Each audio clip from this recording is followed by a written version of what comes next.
Halo semua, Kelompok 5 di sini. Jadi, kami Sini akan menjelaskan Materi tentang Powder Technology. Stay tune.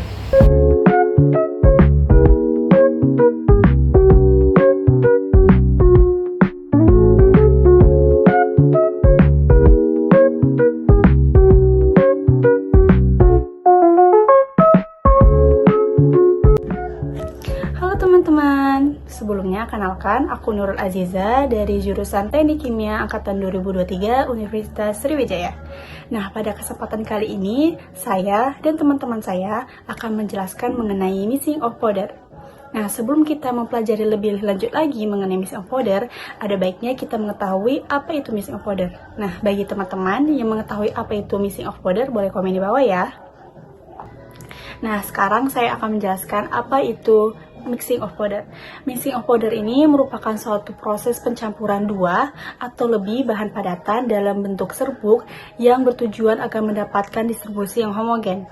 Nah, teman-teman tahu nggak sih? Ternyata proses pencampuran mixing of powder ini banyak loh digunakan dalam industri-industri, contohnya seperti industri makanan, farmasi, metalurgi serbuk, dan manufaktur bahan kimia. Nah, sekarang saya akan menjelaskan tujuan dari proses mixing of powder ini. Bagi teman-teman yang mengetahui tujuan dari mixing of powder ini, boleh komen di bawah ya. Oke, saya akan jelaskan apa itu tujuan dari mixing of powder ini. Tujuannya agar dapat mencampurkan atau menggabungkan bahan-bahan yang memiliki perbedaan sifat fisiknya, kimia, atau fungsional yang berbeda agar terciptanya suatu campuran yang konsisten ataupun homogen.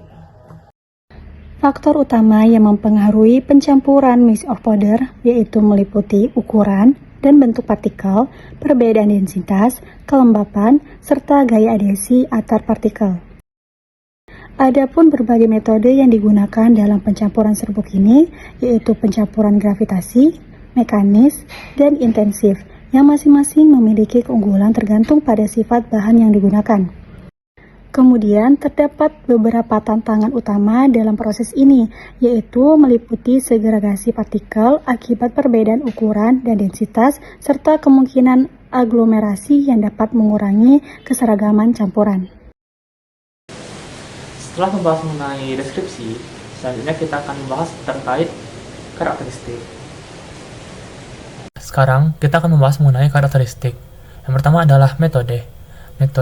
Kami menggunakan vibratory mixing, yaitu pencampuran serbuk berbasis getaran untuk mencapai homogenitas dalam waktu singkat. Lalu, apa sih faktor yang mempengaruhi? Yang pertama adalah ukuran partikel, di mana kami menggunakan ukuran partikel di 50, lalu densitas bulk, kohesi serbuk, dan juga segregasi selama pencampuran.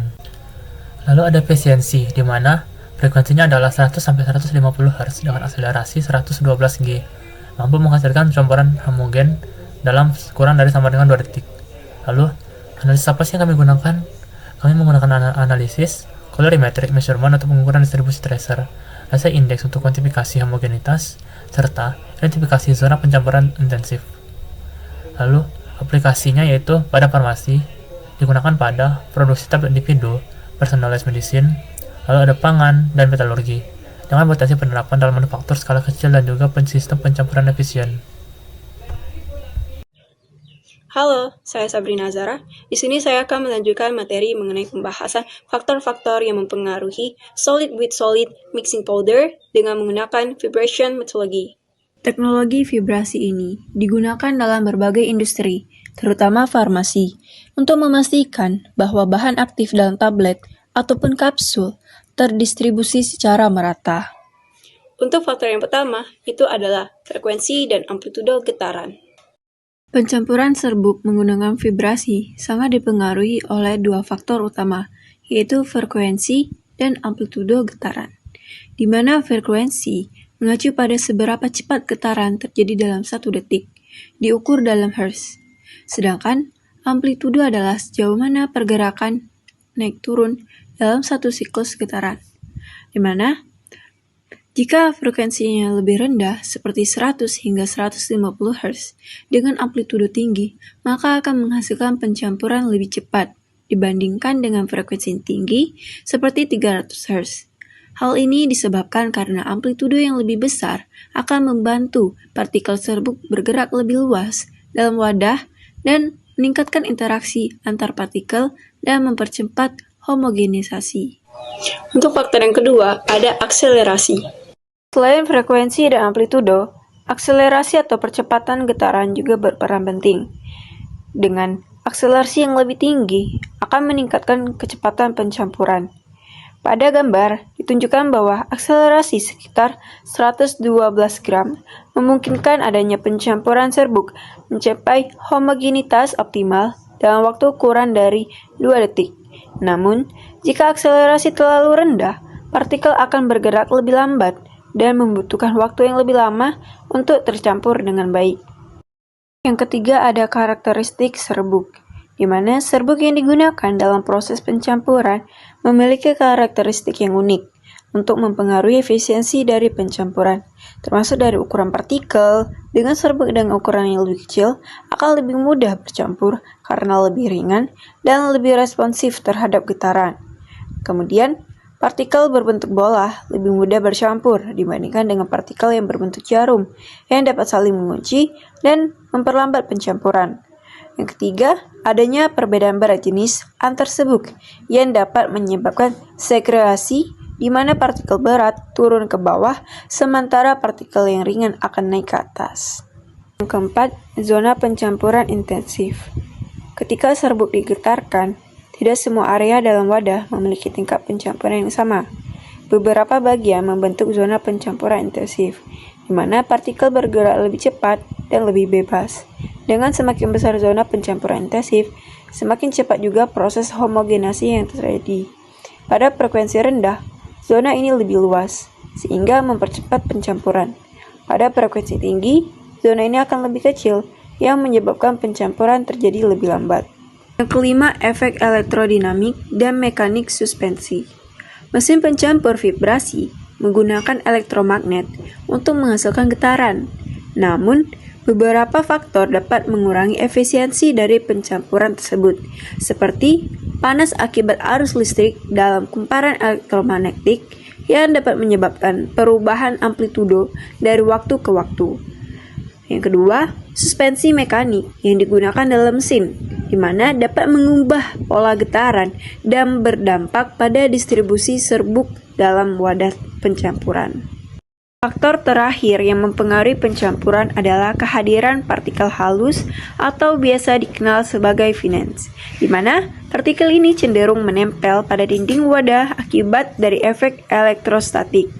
Mereka juga dapat membentuk kabut serbuk yang mengganggu analisis pencampuran berbasis gambar. Dan untuk mengatasi itu, beberapa metode dapat diterapkan seperti penggunaan counting antistatis atau pengendalian kelembapan dalam lingkungan pencampuran. Sebelum lanjut ke videonya, kenalin dulu nama aku Asana Maulidia dengan ujung NIM 037. Kalian udah tahu belum proses mixing of powders itu gimana? Disimak ya videonya. Proses solids with solids mixing of powders biasanya diawali dengan dosing atau penakaran bahan. Serbuk dari berbagai bahan baku ditakar dengan rasio yang tepat menggunakan screw feeder, free battery feeder, atau sistem gravimetri. Pemilihan metode dosing bergantung pada karakteristik serbuk seperti kepadatan, kelembapan, dan ukuran partikel. Contohnya yaitu dalam farmasi bahan aktif API dan excipient harus dicampur dalam perbandingan tertentu untuk memastikan dosis yang akurat. Selanjutnya ada mixing atau pencampuran serbuk. Tahap inti dari proses ini adalah pencampuran serbuk dalam wadah pencampur menggunakan berbagai teknik. Teknik yang pertama yaitu diffusive mixing atau pencampuran difusif. Serbuk bercampur akibat pergerakan acak partikel saat wadah dicampur atau diguncangkan. Cocok untuk bahan dengan perbedaan ukuran partikel yang kecil. Contoh alatnya seperti tumbling mixer atau V-blender, double cone mixer. Yang kedua yaitu convective mixing atau pencampuran konvektif. Campuran serbuk diaduk oleh impeller atau pedal, menciptakan aliran bulk yang mempercepat pencampuran. Cocok untuk serbuk dengan perbedaan densitas tinggi. Contoh alatnya seperti ribbon blender atau high shear mixer. Lalu yang ketiga ada shear mixing atau pencampuran gesekan. Terjadi gesekan antara partikel meningkatkan pencampuran terutama untuk bahan yang cenderung menggumpal atau cohesive powders. Cocok untuk pembuatan tablet farmasi atau makanan bubuk. Contoh alatnya seperti high shear mixer atau granulator. Selanjutnya yaitu conveying atau pemindahan serbuk. Setelah pencampuran selesai, campuran serbuk dipindahkan ke tahap selanjutnya menggunakan screw conveyor, pneumatic conveyor, atau free battery conveyor. Tujuan utama conveying adalah menghindari segregasi setelah pencampuran selesai. Lalu yang terakhir ada post-mixing processing atau pemprosesan lanjutan. Setelah pencampuran, serbuk dapat diproses lebih lanjut sesuai dengan aplikasi industrinya. Tablet pressing atau penekanan tablet, serbuk yang telah homogen dikompresi menjadi tablet dalam industri farmasi. Lalu ada granulation atau granulasi, yaitu dengan campuran serbuk yang dikompasi menjadi butiran lebih besar untuk menghindari segregasi. Lalu ada pelletizing atau pembentukan pellet, digunakan dalam industri makanan atau material engineering.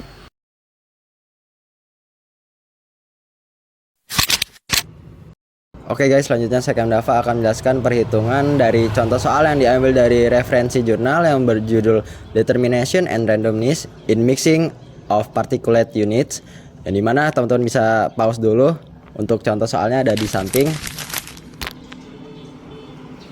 Dan langsung aja kita masuk ke pembahasan soalnya. Check it out. Nah, ini untuk soalnya. Maka dari soal bisa kita ketahui bahwa untuk mencampur adonan roti dengan ragi diambil sampel 5 menit dan 10 menit dengan persentase ragi dalam 100 gram sampel sebagai berikut. Data 5 menit dan data setelah 10 menit.